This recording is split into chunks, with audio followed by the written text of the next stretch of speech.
Lo que pasa es que lo acabo de escuchar a Villacorta decir que él no le gustaría ser joven en esta época, ¿no? Que es algo que comparto también con él. Es decir, pero creo yo que se puede desagregar esto diciendo que qué feo es nacer teniendo como referente la dictadura de Fujimori, ¿no? Cuando los empresarios se allanaron a un autócrata que utilizó todos los recursos para depredar al Estado, o sea, debilitar las instituciones, beneficiar el lucro de unos cuantos y con eso instalar en el imaginario que todo vale para llegar al éxito o lo que fuera que tú pretendes que es el éxito, ¿no? Y entonces tenemos, la política son mafias organizadas en el Congreso para avasallar el poder político del gobierno central y nada, alinearlo a sus intereses, ¿no? Entonces, qué feo es tener ese referente en términos de vivencias, de historia de vida, que es, como digo, las generaciones que a partir del 90 en adelante han tenido esa visión de Perú. Los que venimos un poquito más de antiguo, un poco tenemos quizás una visión más feliz del país como expectativa, sin que, aunque nunca haya sido buena, ¿no? El país siempre ha estado en crisis. Entonces, yo creo que lo que pasa es que lo que pretendo es que se entienda que un joven que tiene que enfrentar los retos que están ahora el Perú de ahora, no sienta como una fatalidad esta realidad de mierda que tiene que confrontar, ¿no? O sea, no es una fatalidad, esto es...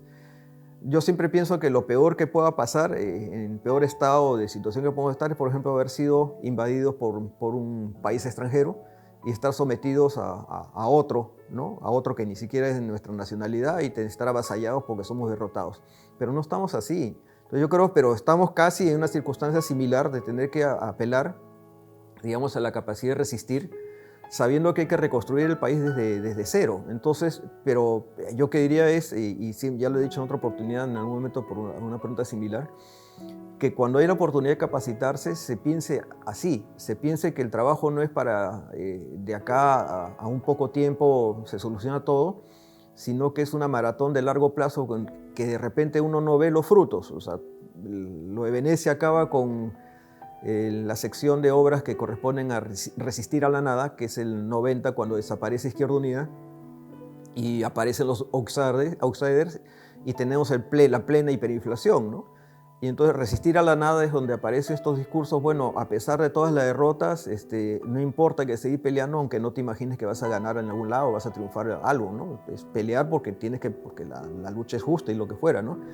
Hay que seguir adelante. Entonces, eso lo he tenido bien clarito desde escuela de arte, cuando era capacitarme. Eso me gusta recordarlo siempre porque finalmente es como hacerme barra a mí mismo y te decir, así se puede, ¿no? En el sentido de que el desaliento es constante. Me refiero a que entré muy jovencito a la escuela, sí, 16 años, de haber sido ahí muy cerca de los inicios de mi formación artística, que yo saco línea de que el Perú desprecia la cultura y que ser artista pues era un salto al vacío, ¿no? Entonces yo digo, ahí me pregunto a mí mismo, ¿quiero ser o no ser artista?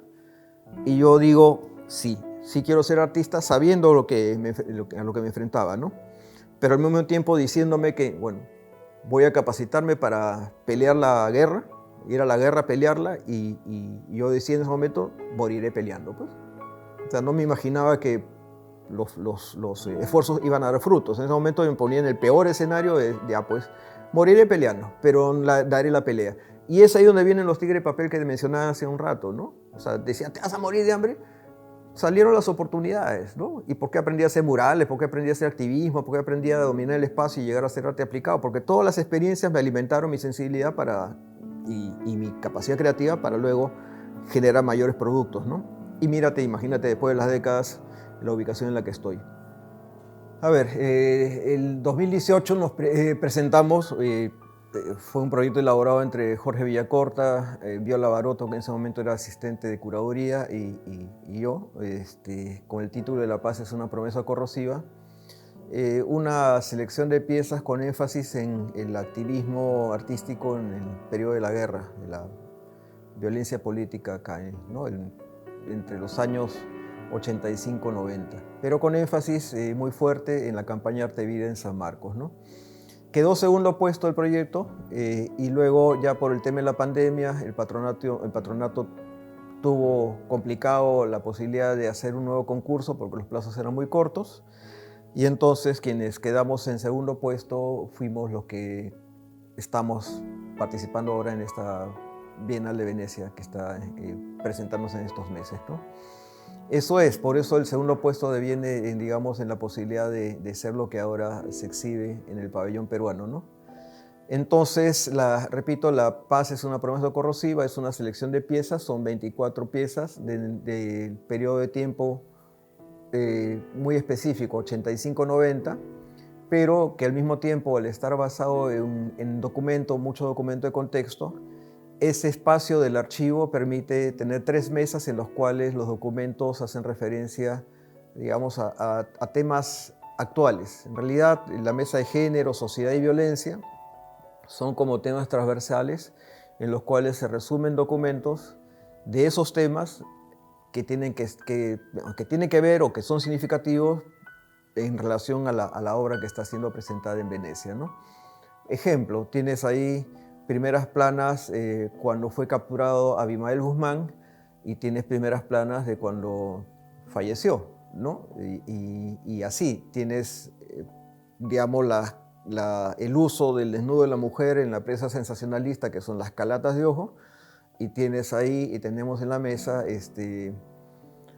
caso de feminicidio o caso de sodalicio en términos de lo que sabemos, el tema de la pedofilia vinculado a estas sectas religiosas, ¿no? Y entonces eso permite tener una lectura para el que no conoce la historia del Perú contemporáneo, partiendo de la memoria del periodo más fuerte o más crudo de la espiral de la violencia, del Estado asediado por Sendero Luminoso y la respuesta del Estado con un asunto de guerra sucia o tierra arrasada, y por ahí la sociedad civil atemorizada, pero que finalmente tiene alguna presencia pública hacia el 89, uno puede mirar ese suceso y ese evento y cómo ha seguido latente a lo largo del tiempo, de las décadas hasta el presente, ¿no?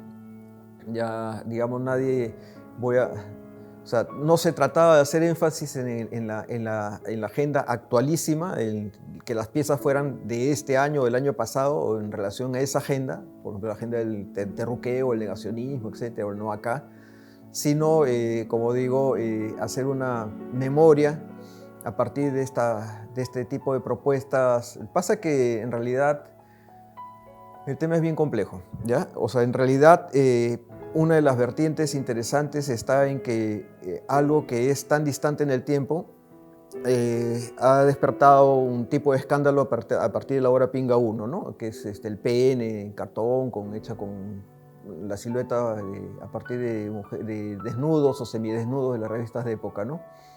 Por esta cuestión, digamos, de lo que se etiqueta como amparte, ¿no? Que no es una forma legítima de hacer arte. Y sin embargo es una pieza de arte que está absolutamente legitimada. Me refiero al tema de lo que les mencionaba a ustedes afuera de la cámara, de la cantidad de propuestas que hay de memoria crítica del arte de la región, o sea, la historia del arte latinoamericano, que ya integra a arte y política en esa historia del arte, ¿no? Entonces estamos hablando del 2010, 2022, hay una secuencia de muestras importantes que son los antecedentes para los que conocen el tema para ver la propuesta en Venecia. Pero aquí, como hay una especie de vacío de información o de amnesia muy fuerte en respecto a esa evolución de la historia del arte reciente, entonces hay como este encontronazo con que algo de los 80 no es entendido, ¿no? Eso es dramático para el Perú, pero digo, afuera es tiene una evolución diferente. Entonces decía que es complejo porque la muestra permite entonces poner en debate o como tema de reflexión el tema de la actualización, ¿no? O sea, ¿qué tienen los peruanos en su imaginario en relación, o sea, en el imaginario de los peruanos, qué existe en relación al arte peruano contemporáneo? ¿Qué es para ellos arte contemporáneo? Porque muchos de los comentarios contrastados que he recibido por redes, Facebook principalmente, ¿no? A partir de esa incomprensión por la propuesta de La Paz es una promesa corrosiva, tienen que ver con que, claro, no sé dibujar, no sé pintar, eso que va a ser arte por el soporte en que está hecho, ¿no? Cosas que son bastante fuera de la lógica de exigirle al arte contemporáneo ahora, ¿no? Entonces, por ahí digo que hay el tema de la actualización, lo que hace es poner en evidencia esta brecha enorme que hay en términos de lo que viene existiendo en cuanto a la evolución del arte peruano contemporáneo a nivel de estos imaginarios colectivos y lo que se está dando afuera, ¿no? Entonces, más allá de una muestra de arte que será bonito, será feo, qué querrá decir esta pieza, qué no querrá decir, pone en debate este tipo, o pone luz y genera debates alrededor de estos temas que son mucho más allá de lo que creo yo que es simplemente el tema de una exposición, ¿no? Sí, lo que pasa es que es evidente que están pidiendo, digamos, que el arte sea solamente un objeto bello, cuando eso es algo que ya desapareció hace mucho tiempo como una exigencia central en el arte contemporáneo, ¿no? Entonces siempre es el referente de Duchamp, ¿no? que inventa los ready-mades, y las propias vanguardias históricas de las primeras décadas del siglo pasado, ¿no? ¿Y por qué, digamos, esa evolución de la noción de arte que no se dio por gusto, sino vino acompañado de debates y reformas de las instituciones del arte, cómo eso no ha llegado al Perú, ¿no? Entonces, yo, tener mi sentido de pertenencia en los 80, yo siento que en los 80 había mayor capacidad de entender el arte contemporáneo y que ya esa capacidad ha desaparecido, pero de manera casi absoluta, ¿no? O sea, es decir, me refiero que del 80 al 2022 no hemos ido para mejor, sino hemos ido para una especie de hoyo profundo, ¿no? Que afecta en general a todo el país, pero en específico tiene esas características en términos de la producción creativa actual, ¿no? Entonces, ya se sabe que los actores que están ahí es el fracaso institucional. Te hacía referencia a que no me llevo bien con las escuelas de arte, que parecen refugio de artistas que han fracasado en su carrera profesional y que se dedican a ser docentes para sobrevivir, pero esos personajes tienen a cargo el futuro de jóvenes, ¿no? Artistas. Entonces, eso es algo que es cruel y es hasta pérfido, ¿no? Algo muy, muy perverso, muy negativo, pero que existe como algo cotidiano que se tolera, ¿no? En general, las instituciones del arte tienen ejemplos muy negativos de la acción de la empresa privada. Me refiero, yo siempre veo el MAC Lima de Barranco como la privatización del espacio público, ¿no? Entonces, demoliendo un edificio emblemático para el vecindario, que le puede no gustar a la gente del IAC, pero que en la posmodernidad se valora mucho el aspecto afectivo en cuanto a la relación de la arquitectura. Bueno, estos modernos se quedaron en su época y fundaron un museo de espaldas a lo que era la necesidad del vecindario de ese espacio emblemático, ¿no?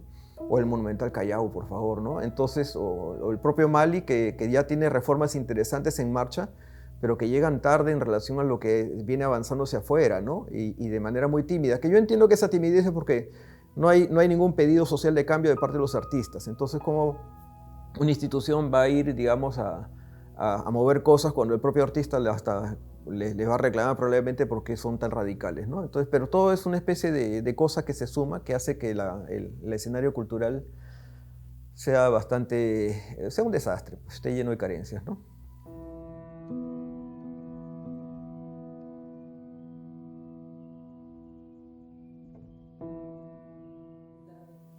Eso es creación literaria de Jorge Villacorta, ¿no? Pero, como digo, este es un proyecto colaborativo. Con Jorge tengo una amistad de largo tiempo y entonces creo que cae por su propio peso. Voy a ser malo nuevamente y voy a decir los títulos de algunas obras, ¿no? Que ya se han visto en fotos, pero que con un popurrí puede sonar bien chocante, ¿no? Esta idea de arte es mierda colores, le apesta el culo, ¿no? Papá Noel me llega al pincho, y si quieren pinga uno también, ¿no? Entonces, ya, 4 piezas que lo que hacen literalmente es simplemente lo que está ahí puesto en un cartel o en collage, ¿no? Y entonces, pero con ese tipo de contenidos es el que yo hice mi activismo artístico en los 80, cuando por un lado estaban los subterráneos pidiendo honestidad y lo que recibían era ataques de la izquierda a la derecha de todos lados, ¿no? O sea, una nueva generación que estaba pidiendo, como digo, una regeneración profunda de la sociedad que se veía que estaba salpicada por todos lados de cosas negativas, y sin embargo la respuesta de esa sociedad es ningunearlos, humillarlos y atacarlos, ¿no? Entonces, bueno, uno no es tonto de no reaccionar Y mi reacción, por eso, cuando yo digo por qué es la insolencia visual, es porque yo acompañaba esa carga existencial de los jóvenes en la época.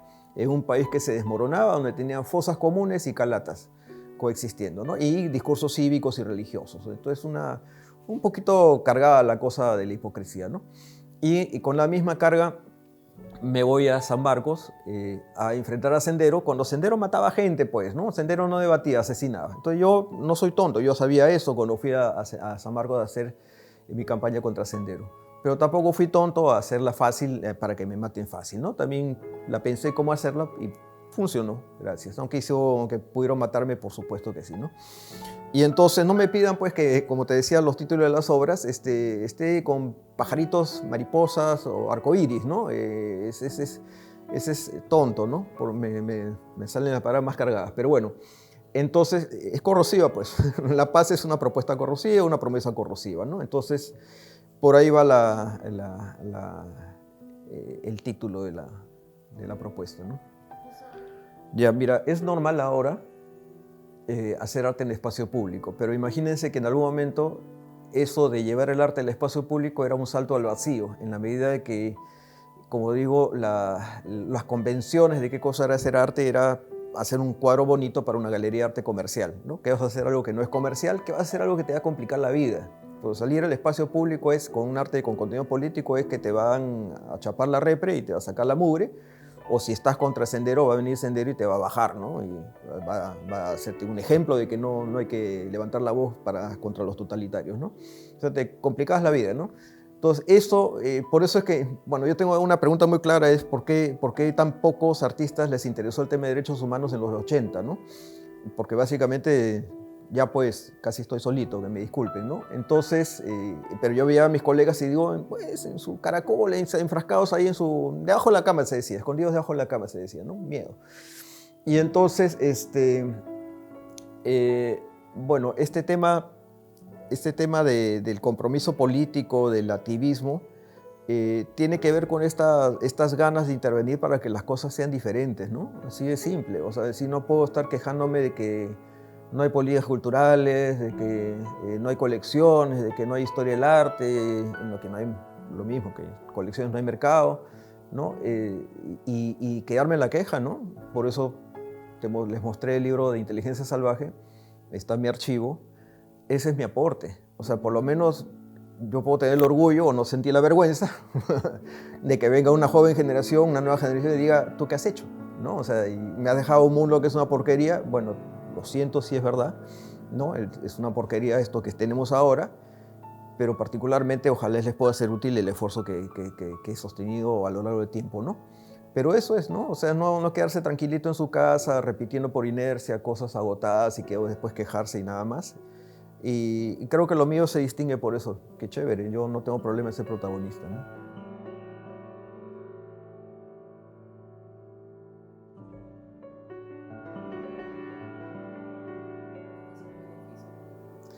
Eso me divierte, ¿sabes por qué? Porque el Averno también estaba a media cuadra, el Averno, el Centro Cultural del Averno y Quilca, estaba a media cuadra del Plaza San Martín y por años, y es como si no existiera, ¿no? Ese prejuicio limeño que hay, porque yo atravieso pues las dos escenas, yo estoy en la escena oficial, en Barranco, Miraflores, de élite, y estoy en la escena de la calle, pues de urbe, ¿no?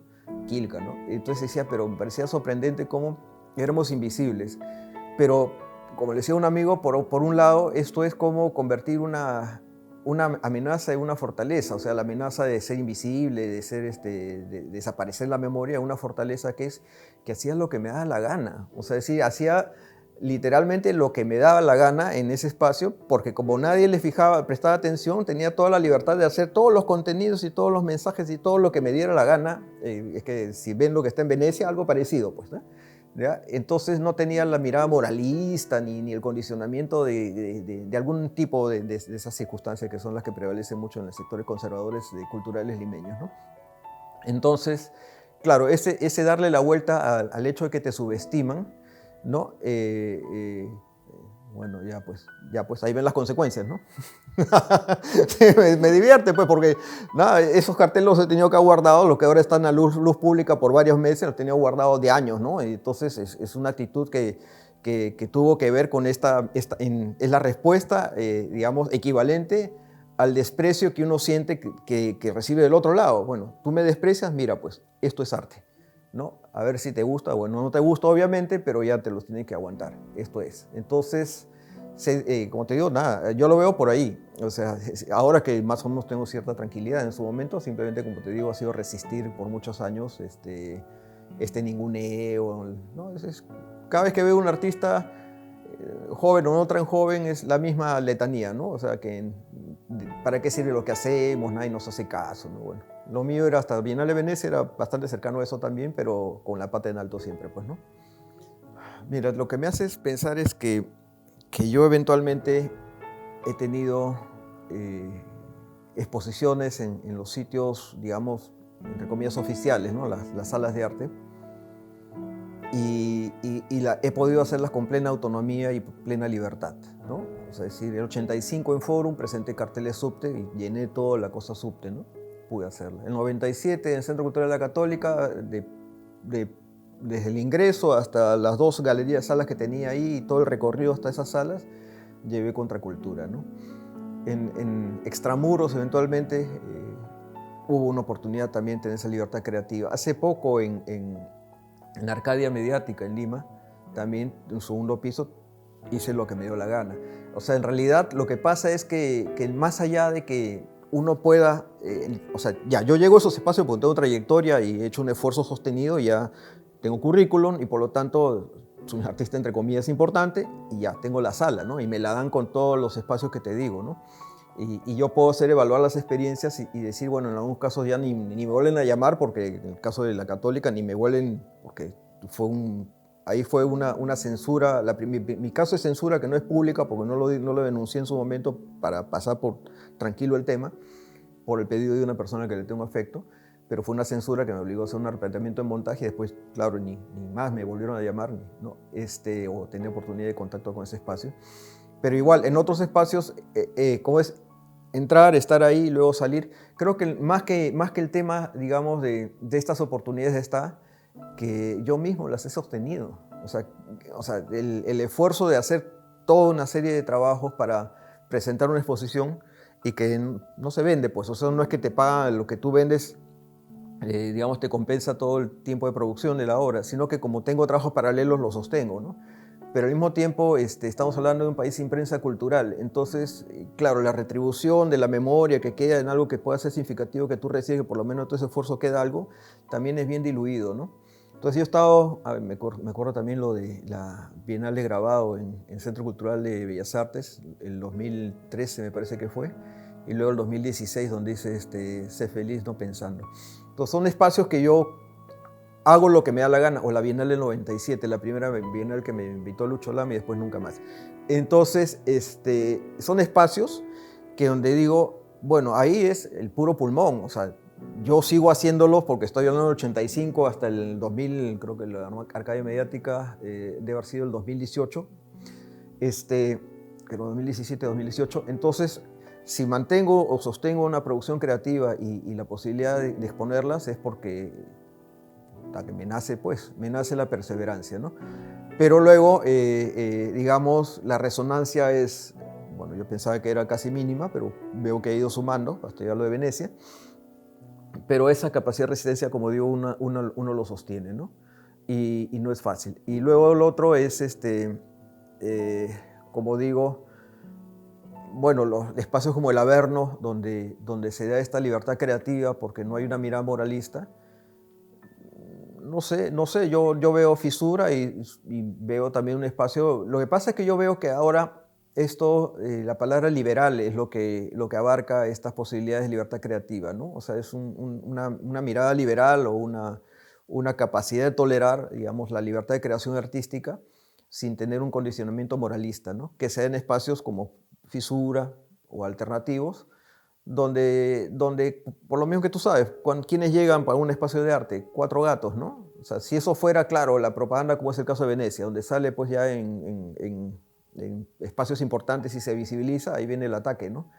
Entonces es complejo pues también, ¿no? O sea, pasa caleta, digamos. Entonces el desprecio de la cultura es sostenido y ese desprecio viene acompañado de que somos pocos los que estamos alrededor de los eventos culturales, cuando ese evento cultural tiene ya un poco de publicidad y recién ahí comienza en algún caso a alguien a saltar con un tema moralista, ¿no? Pero es un poco la cosa, por eso yo hablo digamos, de arte crítico y muy vinculado a la escena de arte alternativo, ¿no? O sea, no ha pasado por el Museo de Arte de Lima, pues, no pasa por las salas de arte oficiales. Recién le prestan atención cuando ha estado en paralelo, siempre existiendo ahí, sostenido por los propios creadores, ¿no? Claro, te pongo un ejemplo, pues, ¿no? O sea, si los murales que pintaba en Quilca, pues se pintaba y venía alguien y lo pintaba encima, ¿no? Y yo venía y lo pintaba encima también, y lo digo porque a lo largo de los meses y los años, los muros, eh, había murales que duraban cierto tiempo y había otros que duraban más o menos, ¿no? O sea, decir, pero digamos, un mural es un mural, es un trabajo, es una pintura grande con toda la labor que tiene un trabajo creativo de metros, ¿no? O sea, están pintados con toda la experiencia artística. Entonces son obras de arte, pero que se borraban y venía otra más. Y se borraba esa misma y venía otra más. Y entonces eso a lo largo de 12 años, imagínate la cantidad de labor creativa, de la cual solo queda imagen en el imaginario de los que vivieron la experiencia, de los que caminaban por la calle y miraban pues ya cómo florecía la creatividad en los muros, que ahora ya pues ha recuperado su sitio de problemas sociales ahí en un sitio en abandono, ¿no? Entonces, claro, es por contrapuesto a la idea de pintar un cuadro y que quede siempre eterno como parte de un museo, de una colección, el imaginario colectivo. Bueno, ojalá que eso suceda en algunas cosas, en obras mías. Pero en el caso de esta obra de efímera, claro, la intención era tengo la frase esta que es de un educador, que es vitalizar la vida, ¿no? Es darle un componente a la experiencia de vida para hacer la experiencia de vida más intensa y por lo tanto que esa carga vital te hace mejor persona, ¿no? Entonces ya tú vas repartiendo por ahí lo que es una buena vibra, en vez de todo, ya sabemos, pues en vez de todo gris, todo o me pagas o no te doy y todo tanto cuesta, tanto se puede ver o con cuánto tiempo puedes tener esa pieza, es decir, esta cosa tan tonta de ponerle precio a todo, ¿no?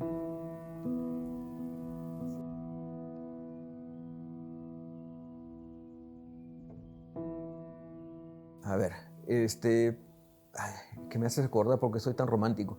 Es que esa es la cosa hippie, ¿no? Es la cosa de que no le puedes poner precio de una puesta de sol, ¿no? Y no puedes decir, quiero que la puesta de sol sea así ahora. O sea, decir, y no quiero sentirme contento justo cuando coincide que veo una puesta de sol. O sea, no puedes condicionar las cosas para que tú digas, ah, ya, yo soy millonario y voy a hacer que voy a tener 100 años más de vida. No puedes. O sea, entonces, claro, más es creo una cosa vitalista, más de experiencia, donde la práctica artística coincide con esa forma de ver las cosas, ¿no? Porque igual, si considero que hay una pieza que es exclusiva, única y que me gusta y ojalá sea en las circunstancias, la conservo, pues, ¿no? A ver, mira, yo lo traduzco de esta manera a tu pregunta, que es algo que sí se pone en debate con lo de la Bienal de Venecia, sobre todo con la sorpresa de la gente de ver que ese tipo de arte tiene un valor comercial o es parte de colecciones o está en la historia del arte, ¿no?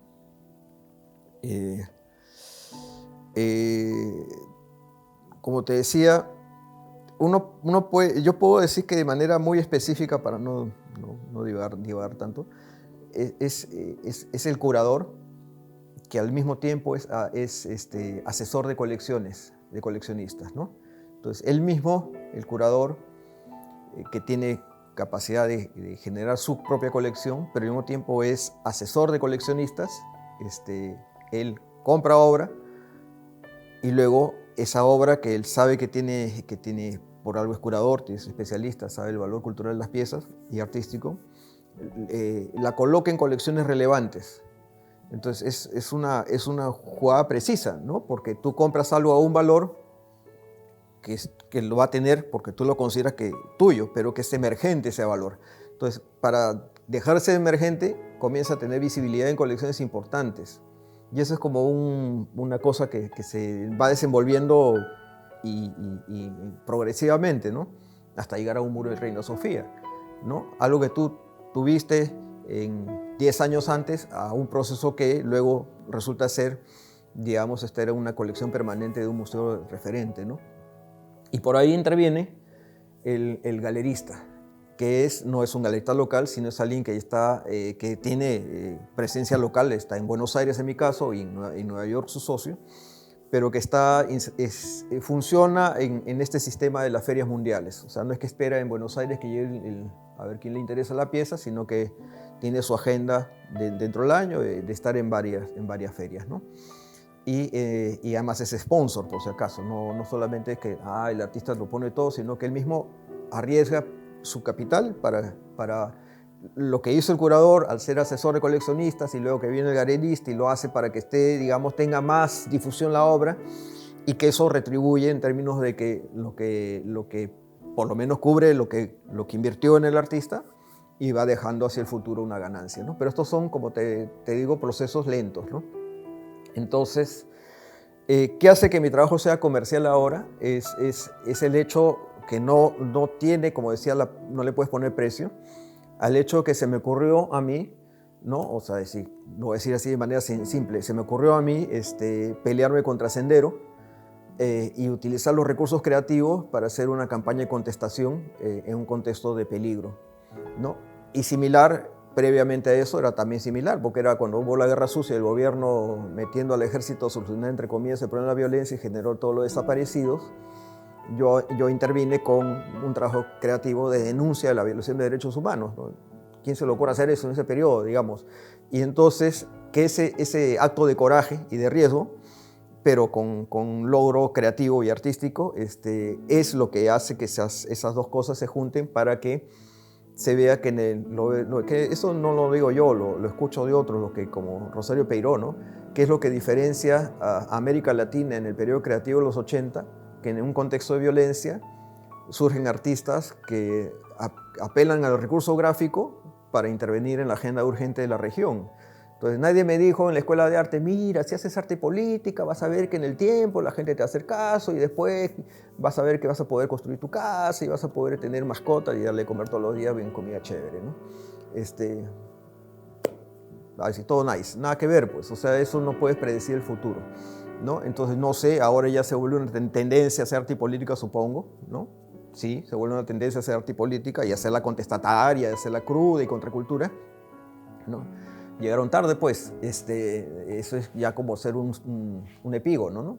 Entonces, ¿qué es lo nuevo que surge ahora? Yo creo que está por el arte digital, vamos a ver cómo le va eso acá al Perú, pero bueno, no sé.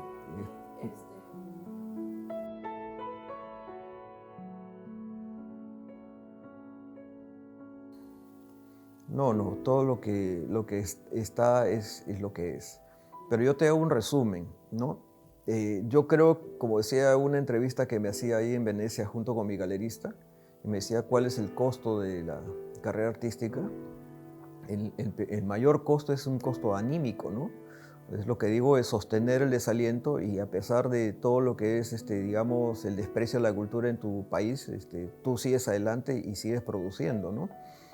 Entonces, ese costo anímico, bueno, cada uno sabe cómo lo lleva, lo saca adelante, ¿no? Y entonces, que vengan luego ya otros actores que hacen que ese esfuerzo se visibilice y etcétera. O sea, es decir, ya es,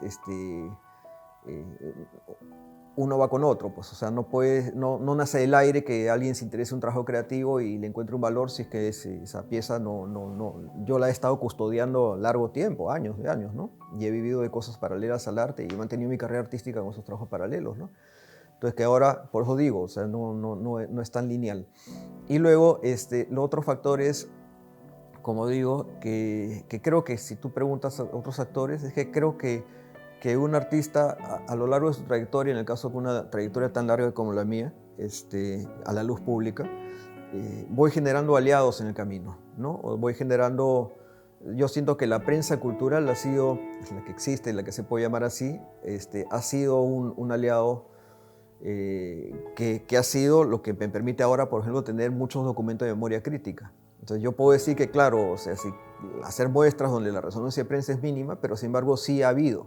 Otra cosa es que no ha sido sostenida ni tenga la cantidad que uno desearía que se hubiera dado o que sea tan limitada. Pero en la suma del tiempo, esto hace que sea, o sea, que uno existe en el imaginario de su sociedad. Por eso en esta campaña de troles contra lo de la Bienal que hubo en redes, surgieron varias voces importantes que contestaron con argumentos bastante claros y bastante razonados y con mucha vibra de que el otro entienda, ¿no? Y que yo puedo ver ahí a los amigos y son de lo que te decía, son que he venido conociendo a lo largo de los años, no es que todos sean de un periodo de mi generación, nada que ver, mi generación dónde está, alguno me habló de mí, ninguno, ¿no? Que lo escuchen, mi generación no salió a defenderme, fueron los que vinieron luego, ¿no? Y que encontraron el camino. Entonces, eso es algo que es, digamos, el elemento que no es tangible en términos de cómo eso colabora a que uno consolide una trayectoria profesional. Pero si estoy diciendo que el aspecto anímico es tan importante en esto, eso sí viene a cubrir digamos, ese aspecto de cómo uno sigue sosteniendo el entusiasmo, las ganas de hacer cosas, ¿no? y la motivación, ¿no? Entonces, por ahí todo chévere. No son ni curadores, no son ni coleccionistas. Claro, son artistas, son colegas, pero son gente que, digamos, que es capaz, digamos, de expresar solidaridad y argumentar en función de la comprensión de de mi trayectoria artística, lo cual, como digo, creo que es una variable interesante de investigar, ¿no? Entonces, existe una memoria de la trayectoria del artista más allá de que no hayan coleccionistas ni libros, ¿no? Y bueno, así estamos como peruanos o como limeños.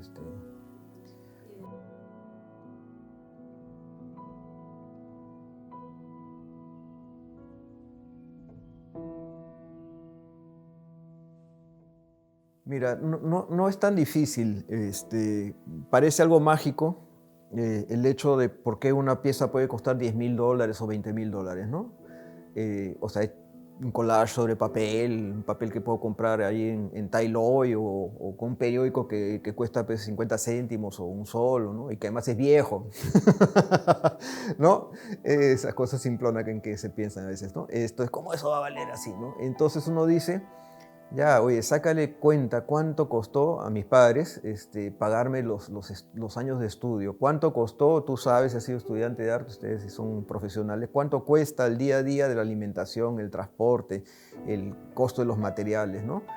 Toda la obra que tengo acumulada, que es el esfuerzo de trabajo día a día, de horas, de tiempo, y que es un expertise profesional, porque finalmente uno desarrolla, como digo, si haces uno o dos o tres, con las justas avanzas en términos de práctica, pero si es de 100, 1000 o lo que yo tengo cantidades, obviamente el desarrollo de destrezas es mayor y el logro que tú tienes en cuanto a un producto es esa constante en el tiempo que no sale del aire.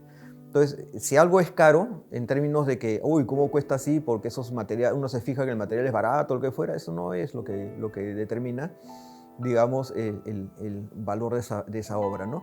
Entonces, obviamente, si yo saco línea, pues esto está barato, o sea, está barato en términos que además, carajo, mi vida austera, y puedo hablar con cosas de temas personales, sostener una trayectoria de artista crítico a contracorriente, pues no es fácil, pues, o sea, o sea, yo tendría a haber tenido una vida mucho más tranquilita, ¿no? Mis vacaciones, no sé, una familia más tranquila, más poder llevar tengo un temas ahí de costos personales por sostener esta postura crítica. Entonces, no me frieguen, ¿no? O sea, decir, a ver, ¿cuántos han podido hacerlo de esa manera? Entonces, no es tan difícil, te digo yo, si uno encuentra que esas variables se puedan, digamos, cuantificar para decir por qué algo cuesta lo que cuesta, ¿no? Lo otro, entonces tú también mides en términos de cuán competitivo eres en relación a cómo los precios que se dan, por qué ahora la tilsa tuvo ese precio ahora y no antes, ¿no? En realidad, cómo va funcionando el tema, sí, pues lo que llaman la distinción, ¿no? Esta cosa que te distingue en relación a otras y que te da un plus y que te diferencia y que te permite ser competitivo. Entonces, como digo, eso también es muy racional. O sea, no voy a pedir cobrar. A ver, yo siempre digo, lo digo en broma por si acaso, pero es en broma en serio. Si yo fuera europeo, hace rato ya tendría mi palacio, ¿no?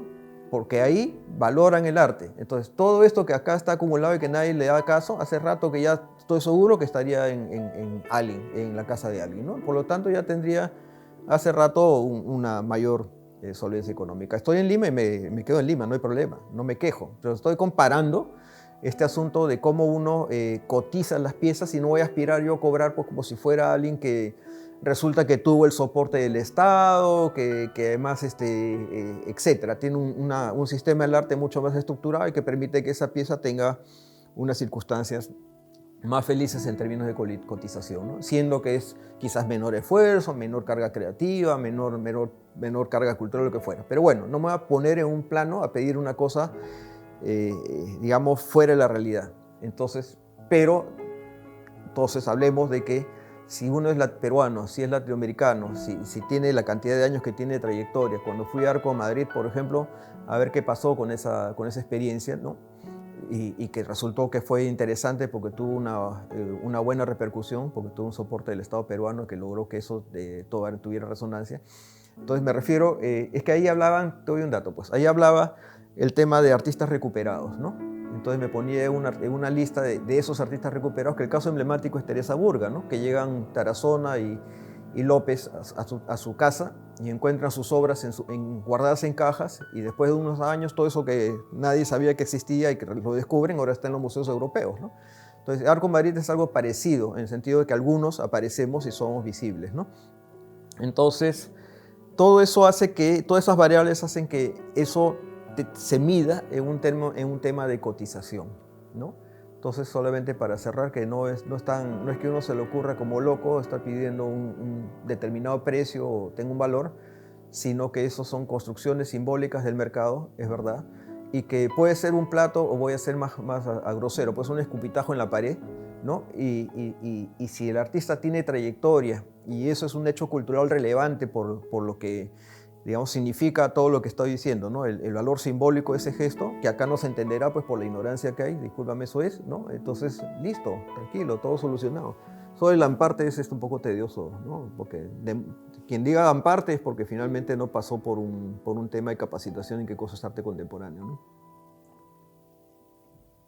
Bueno, eso yo lo traduzco como que sí, hay una agenda de luchas que está abierta.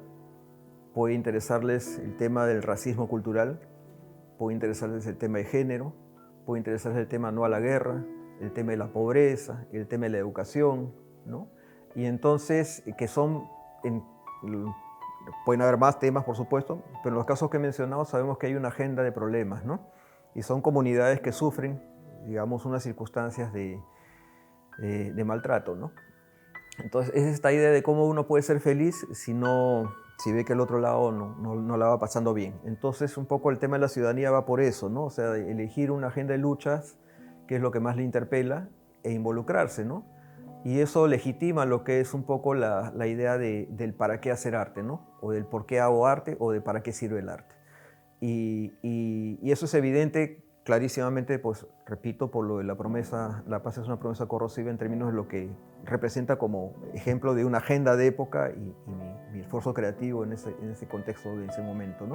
Y cómo eso se lee hacia el presente también, ¿no?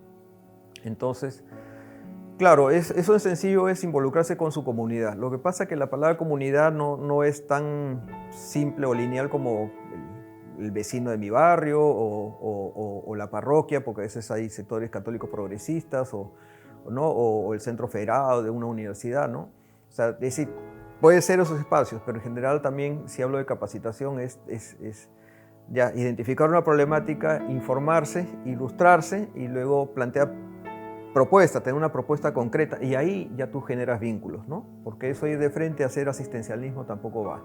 Por eso sí, lo de la capacitación tiene que ir en paralelo también con esta idea de qué quieres con tu trabajo, ¿no? Y bueno, si quieres pintar bonito para una élite, no pasa nada, pues, ¿no? No, me refiero, se va a morir ahí solito porque la competencia es enorme y puede que haga la diferencia y termine siendo alguien que es un buen decorador, pero después no se queje que no entró a la historia del arte para ningún lado, ¿no?